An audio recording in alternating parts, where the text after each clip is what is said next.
Hello, everyone. Thank you for joining us for what is actually the last in our series of fascinating virtual fireside chats here at the Chamber.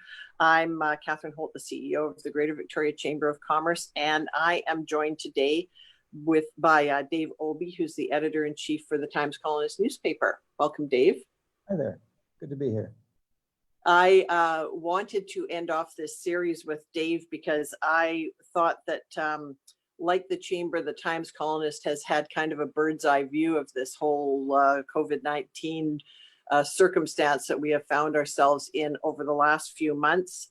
Like the Chamber, the Times Colonist has been impacted directly, which we'll talk about, but also has seen the impact on our community socially and, of course, of particular importance to the Chamber economically. So we have lots to talk about.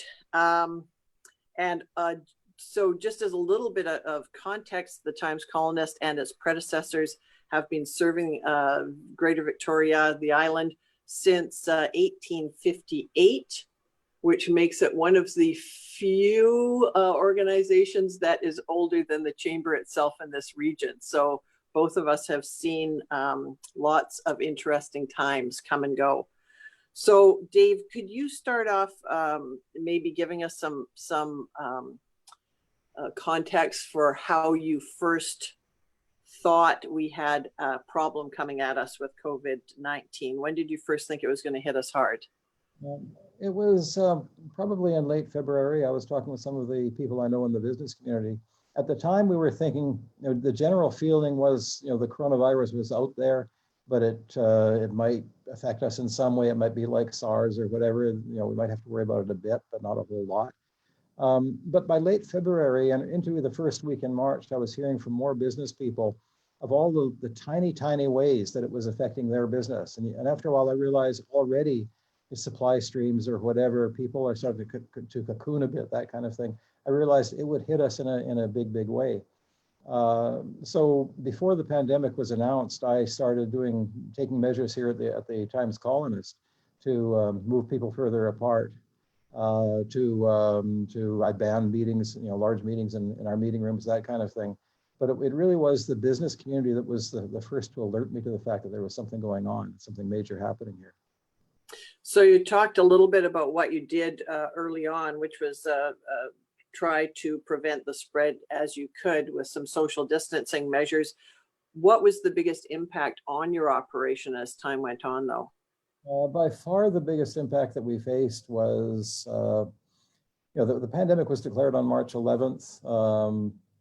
Within hours, we had the first case on the island. We had the NBA season, then the NHL season, and starting March 12th, what we saw was an absolute collapse of local advertising.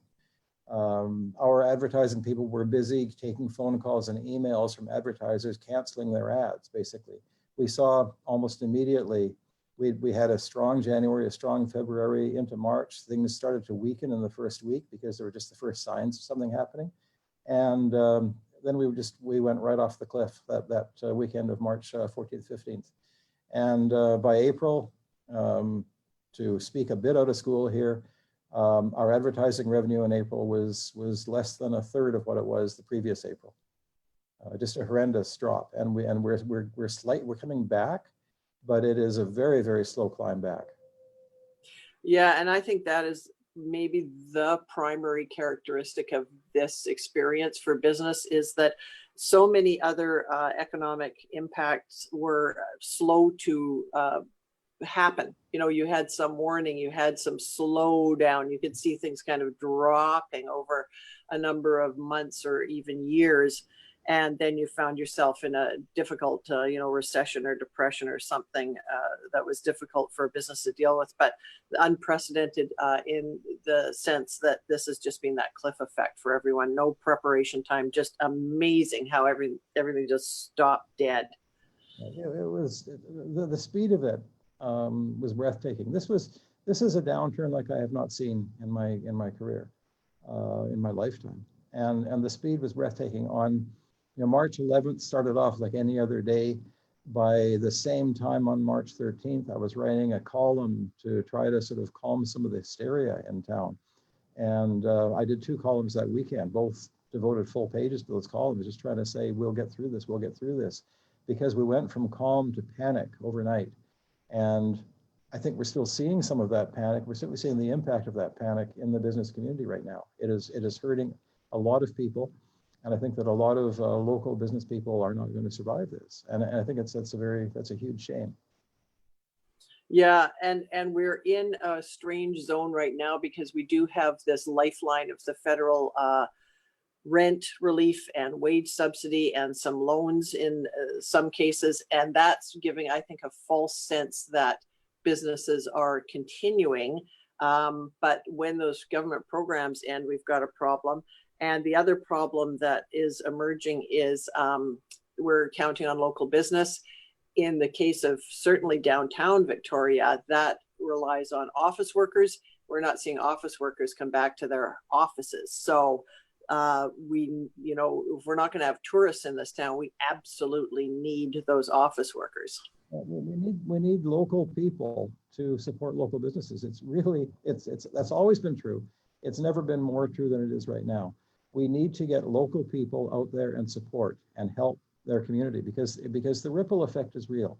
The ripple effect is dramatic. The lack of cruise ships this year is going to impact how many local businesses, and they all employ people. They rely on services from other businesses, and so on and so on. It gets down to the point where it affects your neighbor and your friends. Like you might think you're somehow not part of it, not affected by the cruise ship thing.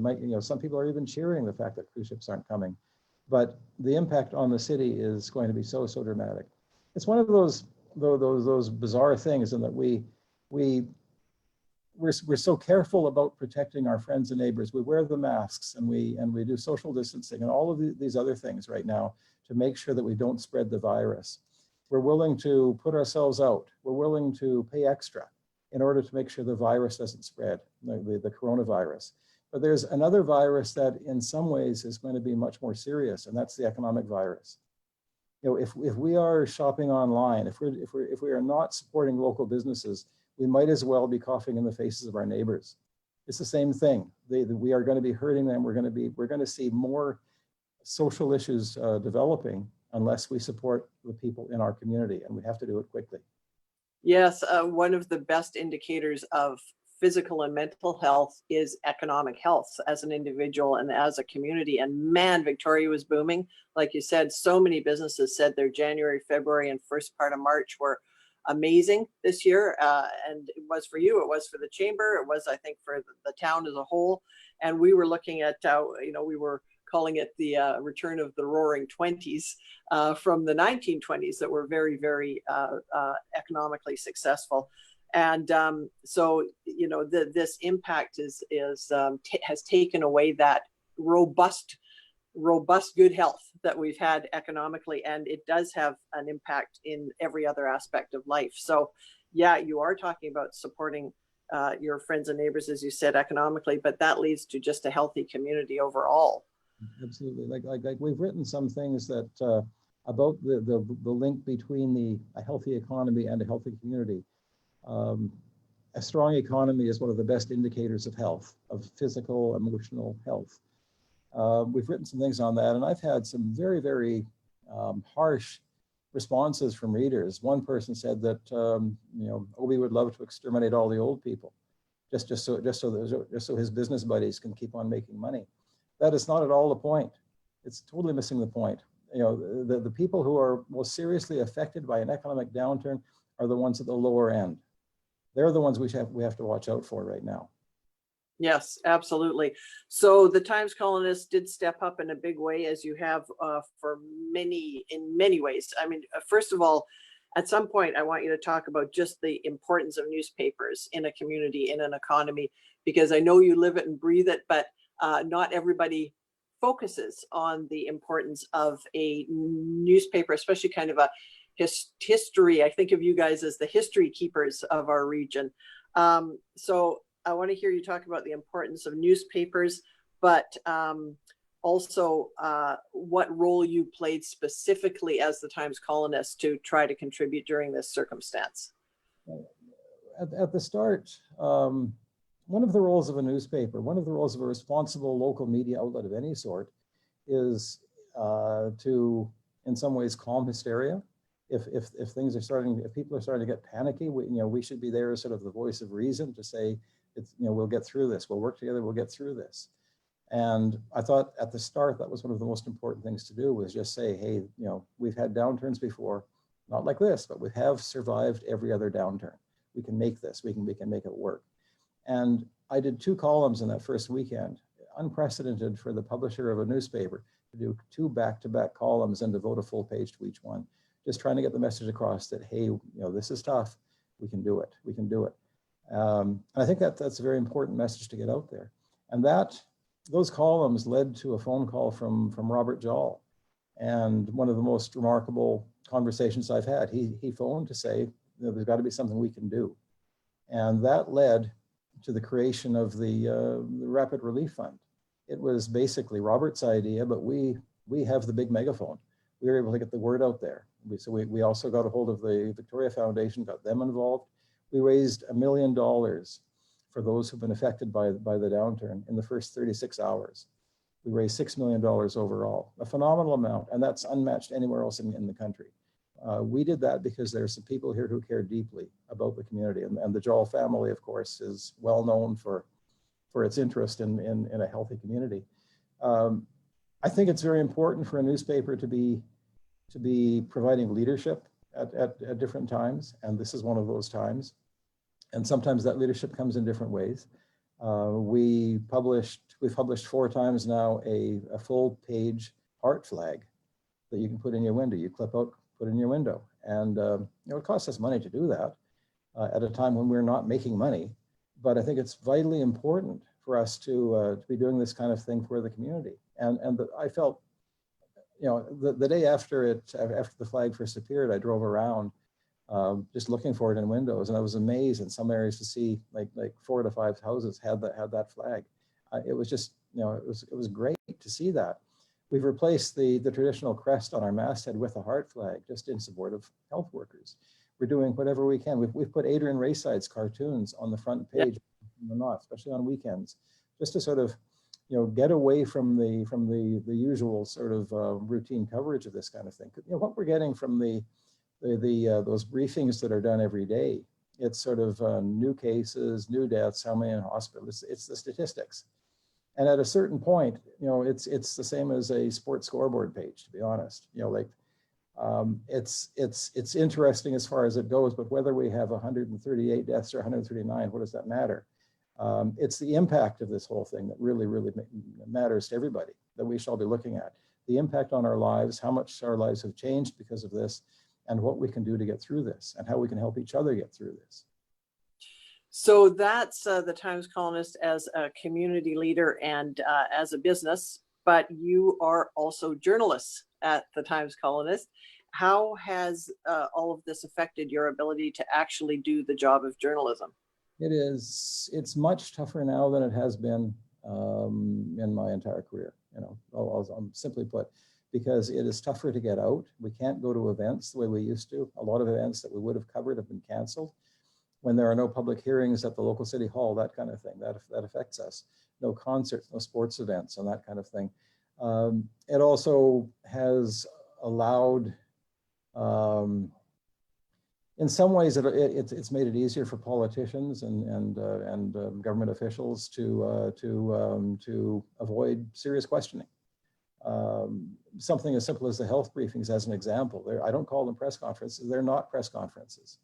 A press conference, people are allowed to ask questions.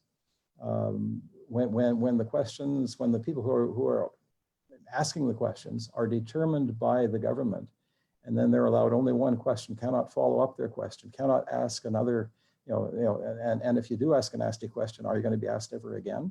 That is not a press conference. So as much as I respect the work that is being done by people like Dr. Bonnie Henry and Adrian Dix, at the same time, I think we need a bit more openness, and we're not seeing that right now. They're not allowing us to ask these questions at all. They're hiding behind the curtain of COVID. Yeah, and now that we are hopefully heading into a zone where we are focused more on economic recovery. Not to criticize what they've done, because we have the enviable position of being able to be in economic recovery, but where's the equivalent conversation going on about economic recovery? You know, this daily briefing has, as you said, been very, very focused on one increasingly narrow effect of COVID, which is on the healthcare system. Do we have enough space in hospitals? Do we have enough protective equipment for health workers? Absolutely essential, not debating that. But, you know, as the chamber, and I'm going to say as the Times Colonist, where is that broader discussion about, and now how do we extend that conversation into the other impacts of the virus and how we all work to overcome those things, flatten that curve? Like I said, yeah, there's the health curve, but there's also the economic impact curve that we have to flatten as well.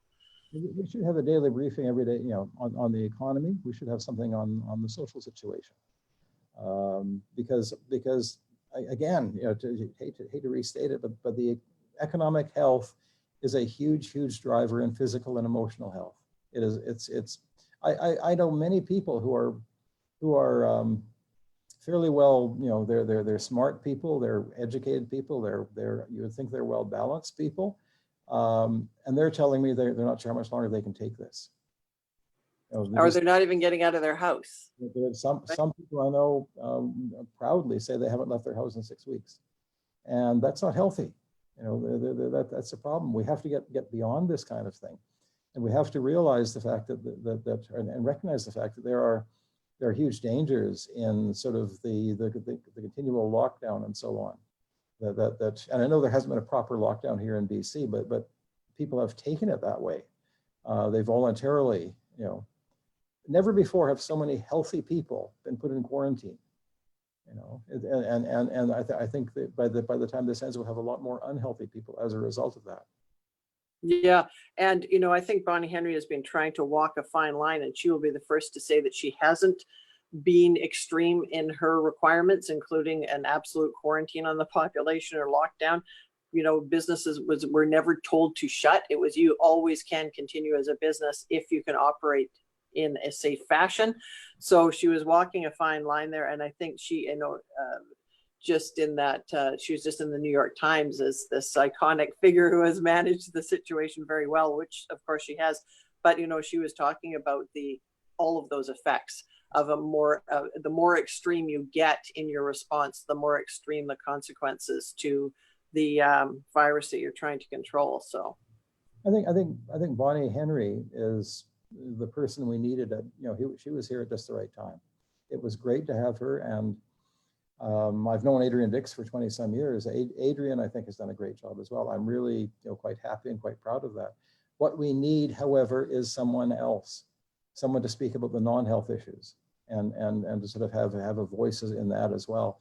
We're not getting that right now. And we also, I still believe we need to realistically look around to see what's happening in other jurisdictions. You know, the Prime Minister in March, you know, stared into the microphone at his cottage because he's avoiding Parliament, because he can do that because of COVID. He stared into the microphone and said, "Canadians, it's time to come home." Well, my daughter is in Japan. She's in Hiroshima, Japan. She is far safer in Japan than she is here. And the notion that she would take a flight to come back here is ludicrous, because she's at more risk. Japan has had 7 deaths per million, and they're ashamed of that. 7 deaths per million due to COVID. Canada has 209 deaths per million. Which country is safer? I think we should all move to Japan. I think it's important that people. No, New Zealand. Yeah. That's my choice. I can speak the language there at least. But we have to sort of see where you know, places like New Zealand, Australia, Japan, and so on, Vietnam, what are they doing right? Because they have better numbers than we do. We compare ourselves to the States and to Western Europe, which have worse numbers. Let's open it up and compare ourselves to the entire world and see what we. Yeah, and you know, New Zealand, I watched with fascination that, you know, they're now down to 0, and they're very interesting and effective. I would say Prime Minister has said, we're back. go to sports events, go to social events, go to businesses, go out to a restaurant, go to your workplace, get out there. We are going to absolutely maximize this opportunity that we have as an island with no cases to restart our economy and get healthy in every way. And I just compared New Zealand to us as an island with no cases at the moment. And the difference in the messages with regard to where we're at with our economic recovery. And, you know, we're tied to BC, we're tied to Canada, we're tied to North America. We have all of these messages that are, so many of our national messages are more appropriate for Toronto and for Quebec than they are for Vancouver Island. And I think that the consequence of that is what we're talking about. People are acting as if they're in a much more dangerous circumstance than they're actually in at this moment. And that's holding us back from making more progress on economic recovery. Exactly. And that fear, the fear is weighing down a lot of people. The fear is stopping so much activity now. And most of the fear is not called for. It's on the island, it's not called for. We have to be careful, we have to be cautious, we have to take all the usual precautions, but we don't need to go around scared thinking that the next person I talk to is going to give me COVID, because there are no cases on the island right now. Now, a case might come in, like someone could arrive on the ferry, could arrive last night and be in the community today. I don't know that, but overall, I think we can have some confidence here that if we do things right and take the usual precautions, we'll be fine. And in terms of Prime Minister Ardern in New Zealand, rather than all of us move there, let's just give her an offer she can't refuse. Prime Minister of Vancouver Island, is that what you're suggesting? No, go for it. She'd like it here. Yeah, she would. It's a lot like New Zealand, I think. I hear. Haven't been there. So let's get back to the Times Colonist. I've got a couple of questions, and as always, this half hour is zipping by at a rapid pace. So there's always something unexpected in the sense of a silver lining or a good thing that comes out of every crisis. So what has that been for you in the Times Colonist? I think a major benefit that we've had, and I hate using the word benefit, there's got to be another word, but whatever, we're running out of time. I think it's notable that I think more people have recognized the value of a local newspaper, a local news organization. Our website is getting far more traffic than ever before at all. Our print circulation, even though some of the retailers that used to sell the paper for us have been shut down, our print circulation has gone way up in this time. It's a time when people see the need for quality information. They see the need for a newspaper. They see the need for the Times Colonist to be here. So in that regard, it's really helped us. We have a much stronger base now of readers than we had before, regular readers. It hasn't in any way made up for the drop in advertising revenue, but at the same time, you look at it and say, hey, we matter. We really do matter in this community. And any talk of newspapers dying or whatever, I think we can forget that for the time being, because we're good now. I think people see the benefit in this. Well, this has been such a tough era for the media. I'm a journalist by training myself many years ago, mostly worked at CBC. So I've lived it too, a very tough era. And it's been fascinating to watch the newspapers that have survived, the ones that do have a tight connection, I think, with their community, a long history, a good reputation. So does that, and I absolutely agree with you, man, where would we have been without good journalism over the last few weeks? And if we had been in the clutches of those who just promote hysteria and fake news, I hate to use that term because somebody else seems to own it, but the value of journalism to keep people keep it in perspective and feeling informed and able to make their own, as Bonnie Henry also says, everyone does have to make their own decisions a lot in these circumstances. How the heck do you do that without reliable information? So I think the role of the media, good media, has been absolutely front and center and obvious to people, I hope. I think so, but also it depends on um, the media outlets that are doing the best are the ones that are connected to their communities, the ones that are sort of embedded in the community, for want of a better term. You know, like we live and breathe Victoria, we live and breathe Vancouver Island, we love it here. If you don't love your community, you cannot be a good journalist. And journalists get offended when I say that, but it's true. You have to care about the place you live in. You have to actually want it to be better. You have to love being here, and any journalist should be able to tell anybody, any tourist, what all the good stuff is about their community. It ties in. But the more successful you are, success is based on being connected to the community. Simple as that. So what's ahead for the Times Colonist? It's really hard to say what's ahead for any of us right now. We'll keep on sort of rebuilding as best we can. Advertising revenue is coming back. It has to come back, because if not, we'll have to make some fairly harsh decisions here, and I don't want to make them. It's so simple as that. I think we will build on the strength we've done. We have really been helping. I think we've established our relationship with the community, and certainly we've done our best, whatever we could to help the business community as well by publishing even columns by different business leaders about the impact of the COVID on their business. It's important to let people know, people who are sitting at home, let people know what's really happening in the downtown or what's happening to local stores, that kind of thing. And who better to tell the story than people who are running these businesses, that kind of thing. I think that has given us, again, we're showing that we matter, and we are making a difference here. And at a time when our finances are, frankly, they're worse than they were during the Great Depression right now. That's what it's like here.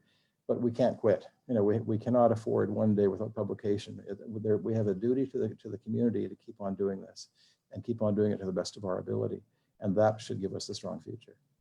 Yeah, and I think you have the same philosophy as we have adopted here at the Chamber, which is, if you can prove that you're valuable in a time of crisis and keep your relevance and your service to your readers in your case and members in our case, then that's what matters.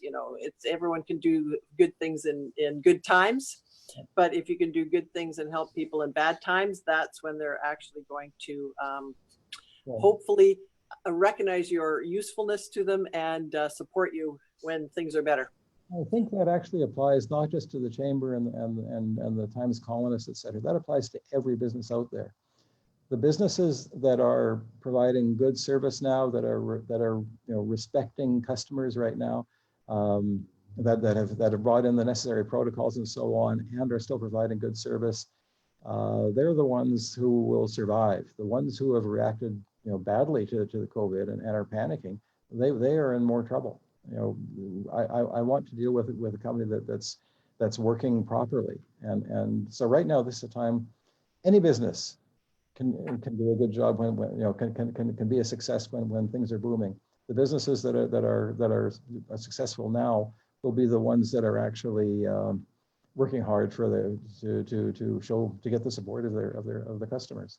Yeah, very true. So I've got a couple of questions from our listeners, watchers, if you would indulge me here, Dave. So the first one is, what do journalists, and in brackets it's you, what do you have planned if there is a second wave, or if they change the way they report on the crisis? I don't know what that, on how or if they, how do journalists, well, let me try that again. What do journalists have planned if there is a wave number 2, on how or if they will change the way they report on the crisis? That's the full question. That was my bad. I'm not sure any of us have given that much thought yet, to be honest. I think that if there is a second wave, and everyone is saying there will be in the fall, but what's a prediction worth? Who saw this coming? I think we'll be more demanding of the government officials. We'll be asking, hopefully we'll be allowed to ask tougher questions, because we're not right now. And we'll be demanding more accountability than we have so far this time. I think, if I may speak in sweeping general terms that'll insult a lot of journalists, I think too many journalists this time around have simply been spokespeople for the government. They haven't been doing journalism. They've been doing stenography, and I think that has to change. I think we have to get back to being journalists, and that is asking the tough questions and actually going beyond the basic information that we're given by the authorities. Yeah. Yeah. And now that we have what we have under our belt going into wave 2 is now we know the consequences of shutdown. Yeah. We'll be living the consequences of a shutdown. So I hope there'll be much more focus on keeping everything in perspective and saying what are the other unintended consequences of focusing purely on, do we have enough space in hospitals? Do we have enough gear for workers? You know, and absolutely focus on those who need the help most, our elderly population. Not saying that's not important, and it absolutely has been critical and will be, but a little more perspective on what are the other consequences and how do we keep those in mind going into wave 2. And bear in mind that wave 2, if it comes, we hit wave 1 with a healthy economy. Yeah. Wave 2, we're going to be, you know, by the time there is a wave 2, our national and provincial debt will already be at historic levels. We'll have many people unemployed and so on. Businesses will still be suffering. A second wave could be brutal. It could, even if it's not as bad as the first one, it could do more damage because we're already in a very weakened state. Yeah. And, you know, I've watched a whole bunch of our members, and I would say pretty much everybody I know really kind of go through the 5 stages of grief, you know, denial, bargaining, anger, grief or sadness, depression, and then acceptance. I think we're kind of in the depression part. Maybe eventually we'll head into acceptance, but you know, to have lived through all of that and then to find yourself having to go through that type of an emotional roller coaster again, I think that's also going to be exceedingly difficult to convince people to put themselves through that a second time or a third time or whatever the future holds. So we'll see. Other question, fear is very powerful currently. We talked about that earlier in this conversation. We had a good conversation about that. But this follow-up question is advice on how do we, as I think they're saying, a society, a community, gain more confidence that will allow our community to re-engage with the economy. So what messages, what helps people feel like it's okay? Well, the first thing I would say, fear itself, the virus is contagious, but so is fear. Confidence is also contagious. If more of us are out there trying to live a normal life and going about life, but with the new precautions, accepting the new precautions, accepting that things will not be the same again, but going out and living our life the best we possibly can, that will be contagious as well. So if anyone who's been sort of hunkered down for the past 3 months, get out there, get out there and just see, you'll be okay. Be careful, be cautious, don't put yourself at risk, because all the rules apply. But those rules applied to everything all the time, all the way through your own whole life. Pretty much. Make the right decisions, handle risk. My mom was right all along. Who knew? And anyway, yeah, just as soon as more of us start living normal lives again, I've been in the office every day since it started. So I've been coming to the office. I've seen the change on the streets as I come in. For a while, the streets were deserted. Now we're getting back to some sort of semblance of regular traffic, but it's not nearly what it used to be. We need to get people out and about and going back to their offices and going back and going about their lives. Otherwise, fear will consume us.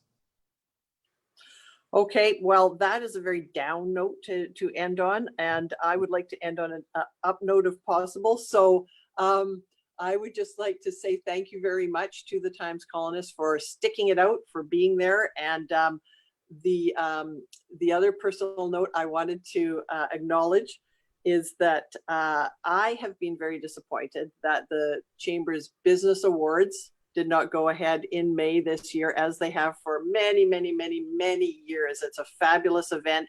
It recognizes business and community leadership in our region. And I think, for the first time, 20 years or 30 years or something, it is being rescheduled to the fall, and we're looking at a good way to do it. But I wanted to acknowledge that you were one of the finalists in our Community Builder Award, which is a very prestigious, we've changed it from Business Person of the Year to Community Builder of the Year. I think that's the one you're in, isn't it, Dave? I think Or are you business? business leadership. Yeah, business leadership. Yeah. Yes, that's it. Anyway. And very pleased that you were nominated, and I'm very pleased that you were chosen by our panel of judges to be one of our finalists. Fingers crossed. And I hope that you enjoy whatever version of the Business Awards we deliver in the fall, and well-earned nomination, Dave. Well, thank you very much. And I think there's one more thing I want to say. And you know, years ago, Fraser McCall told me to stop telling people how long I've been a journalist. That it made me sound too old. And I try to stick with that rule. I'm going to break it right now. I only break it on special occasions and for special people. I've been in this business for 48 years, since 1970. Whoa! And I've known, over the years, I've known many, I've worked in several cities. I've worked here in Calgary and the Okanagan and so on. I've known several Chamber of Commerce people. I've known other Chamber of Commerce CEOs. You are the gold standard. And I can only say this because you're on the way out. I would never tell you this when you were, you know, when I thought I'd be working with you a lot more, but I can say it now. You are the absolute gold standard in what a Chamber CEO should be. And I think the entire community owes you a huge debt for that. Thank you very much. That's very kind of you. I appreciate those words. Thanks for joining us, Dave. Thank you.